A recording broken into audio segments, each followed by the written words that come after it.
You're not doing each short story individually, are you? Oh yeah?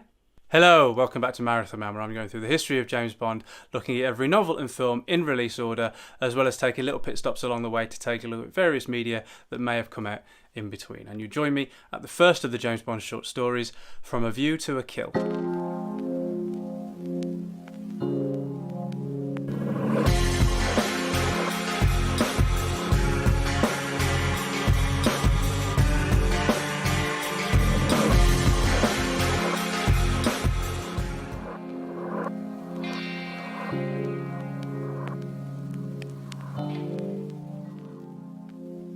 Now, I've got a couple of reasons for doing each short story individually. The first one is that each story is its own story, and a lot of them have very different styles, so to conflate them all into one video would make for a considerably choppy affair.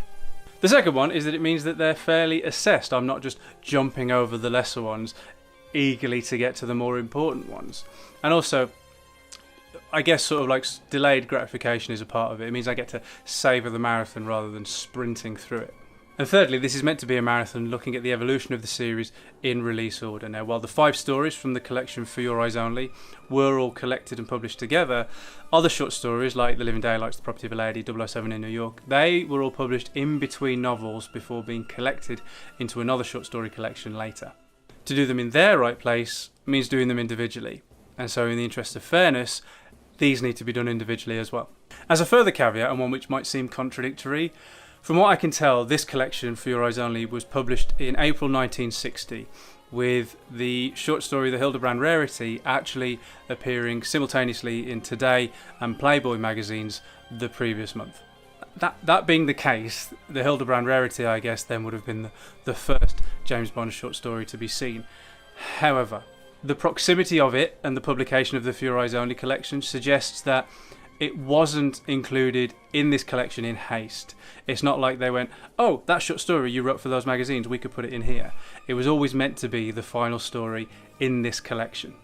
Which is why I am doing it on this marathon as 5th in this collection rather than 1st here.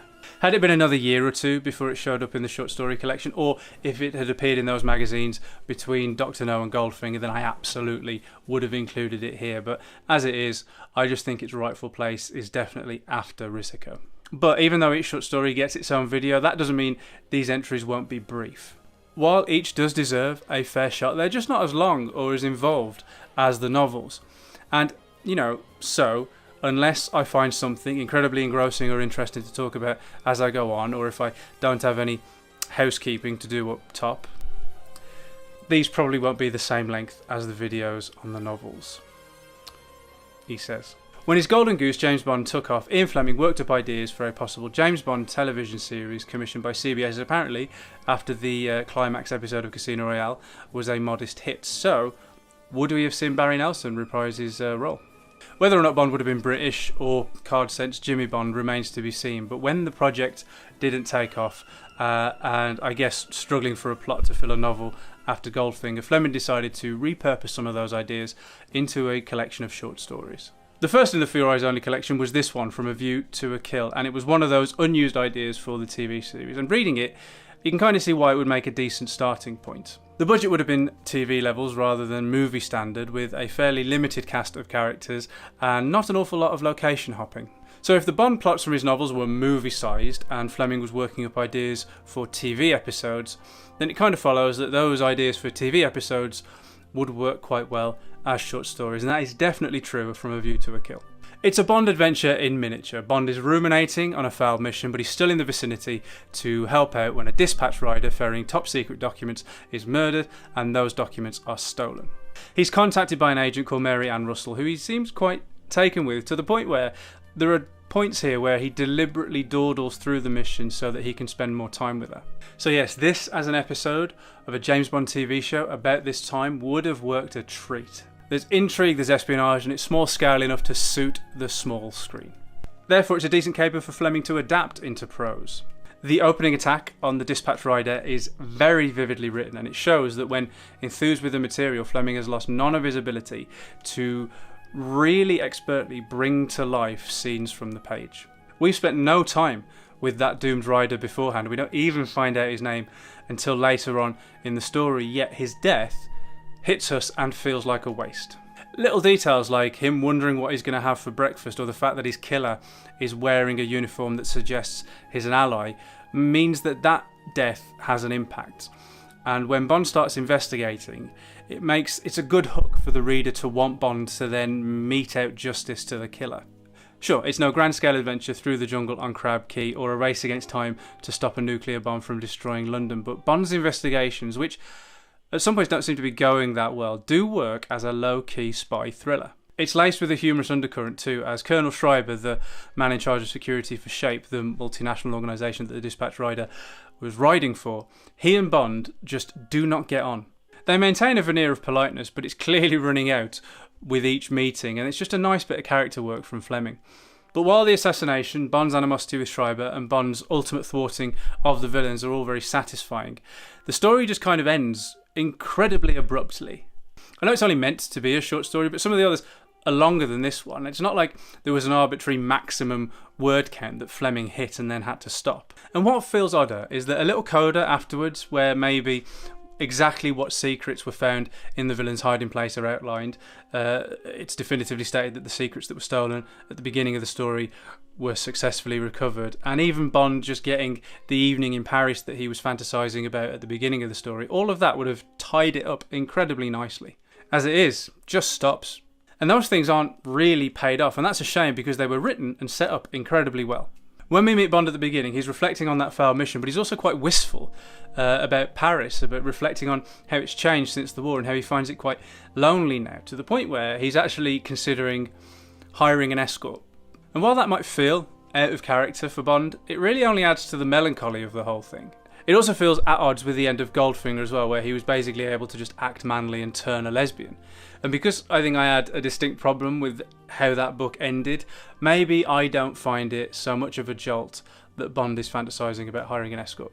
And it is a jolt to read James Bond of all characters contemplating this, but when I think about how James Bond has been quite unlucky in love several times in the book series so far, this just feels like the character who didn't get Gala Brand, who lost Tiffany Case, and as such, the Bond I feel like I've been reading since Casino Royale.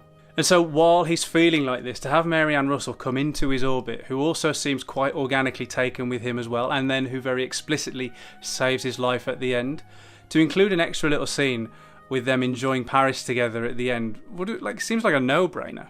But part of the reason why the story ends so abruptly might be because of which areas of the story Fleming had fleshed out in his brain for quite a long time beforehand. So for instance, the motorbike assassination that kicks the story off, that was originally the backstory of Drax in Moonraker.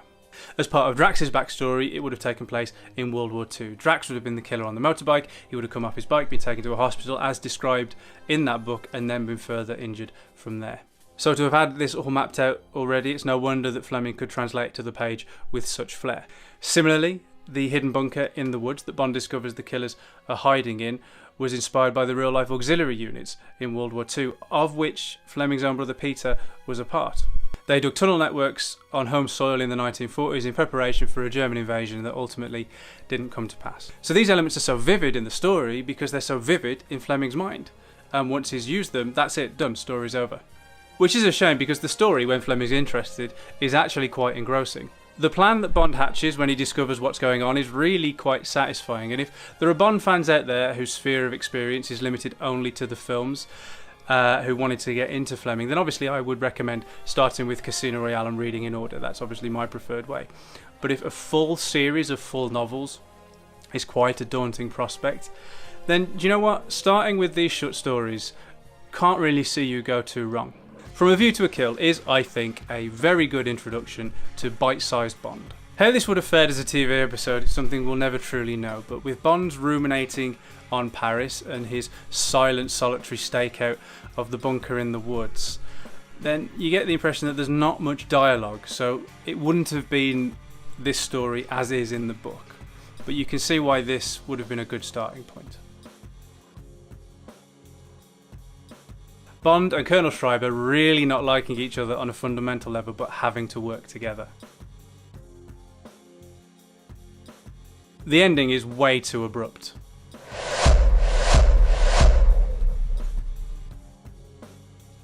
Again, thank you so much for watching. If you enjoyed this first bite of Bond tapas, then you know how YouTube works. Please do hit the like thumb and share it around. It'd be great to get as many James Bond fans along for the Supermarathon ride. And what do you think of this one? Does it work as a mini Bond adventure, or is it missing that immense scale that you want from your James Bond stories? Is it weird to read Bond contemplating hiring an escort, or do you think that's totally in keeping with the character that Fleming created?